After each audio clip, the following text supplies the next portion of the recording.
It's time to grab your lightsabers and blasters, and it's time to set off to a galaxy far, far away once more. With multiple reports suggesting that a Star Wars gaming boom is likely on the horizon, we're gonna break it all down for you.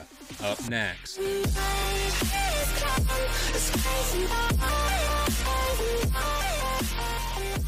What up guys, this is Kalo. I'm here to give you the lowdown on all things gaming, and if you're new here, feel free to subscribe to this channel for weekly video game news content. Also, I might be working on some gameplays for you. Now, the premise of today's video is to talk about this massive alleged Star Wars gaming boom.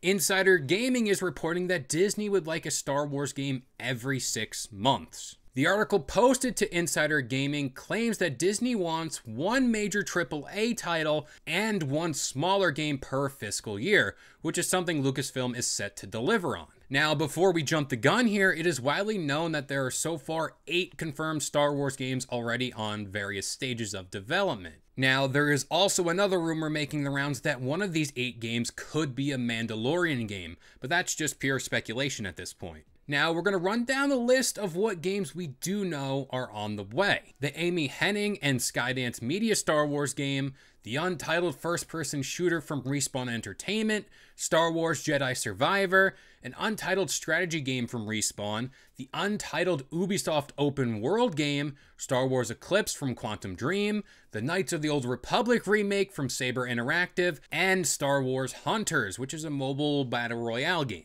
Now, running down that full list, there is no shortage of Star Wars content for gamers. That, accompanying the report that Disney wants 2 games a year, I'm kind of worried for the Star Wars IP. Now, in time, I could eat my words and all these games could be hits.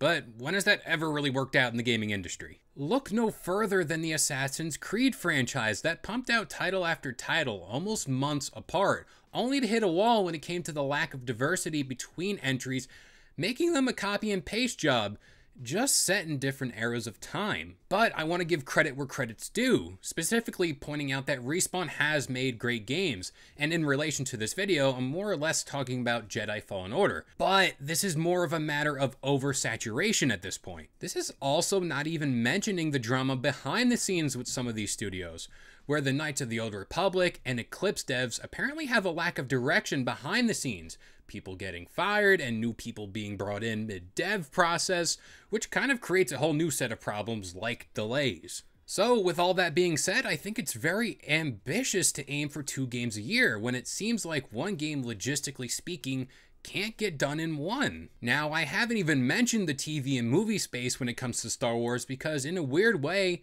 it actually does tie into this space. With subpar movie releases like the sequel trilogies and shows like the Book of Boba Fett being released to a rather negative fan reception, Disney seems to be taking a break from the movie and TV side of things and primarily focusing on its games. And speaking from a fan perspective too here, fans nowadays can get a little fatigued when it comes to seeing too much of a single property. It kind of takes away the allure and hype that it originally garnered. Now, the root of this, of course, is Disney themselves. This can be seen not too far away in the House of Mouse when talking about the Marvel property as well.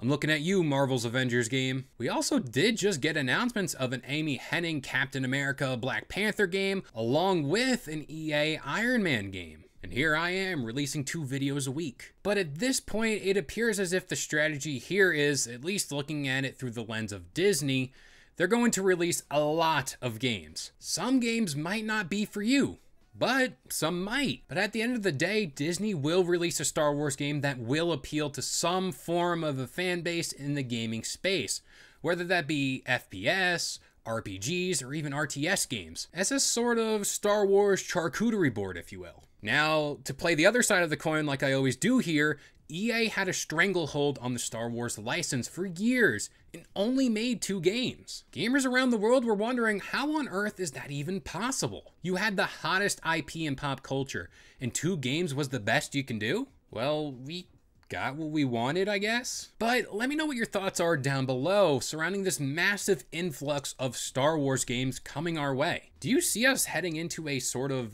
market crash when it comes to the Star Wars IP, whether that be its video games, movies, or even shows coming to Disney+? And that about does it here for all things Star Wars related. Again, if you're new here, feel free to subscribe to this channel for weekly video game news content. I have been Kalo. I gave you the lowdown on all things Star Wars related. I'll see you guys next time.